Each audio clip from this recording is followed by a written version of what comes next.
Hi, I'm Sally Brophy. I show my art at Cobalt Gallery, and I'm here to tell you a little bit about my art.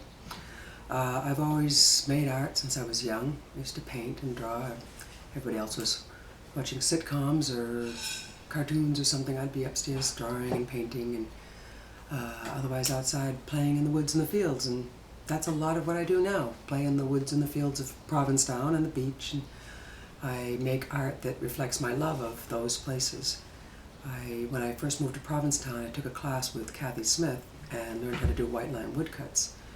And this is how you do white line woodcuts. First you make a drawing. You transfer that drawing to a piece of wood. Then you carve all the lines in that drawing. You carve out every single line. That's what makes the white line in the white line woodcut.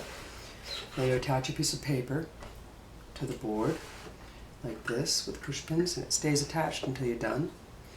You take a little bit of watercolor and you do a tiny little area. You might be able to do an area about maybe that big or that big at once. You put the watercolor on the board, then you lower the paper and you rub the back with a spoon, and that moves the watercolor from the board to the paper, and you slowly go across the whole thing until the entire image is transferred. And when you're totally done, then you take it off and you've got one white line woodcut print. It's a very slow, intensive process. Each one is a one-of-a-kind. Even though the matrix, the white lines that you've carved, stay the same, the image itself is always going to be different because it's a slow by-hand process and it uses watercolor, which is very fickle, and so each one is unique. And I like that it's not only, I like carving the wood, I like the colors, I like that it's connected to Provincetown history, and it's a fun way to reflect my love of nature. The same thing with my paintings. I tend to paint on boards like this.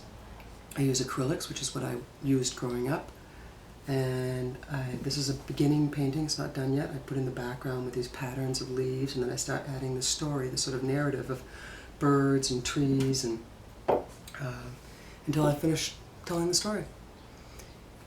Thanks.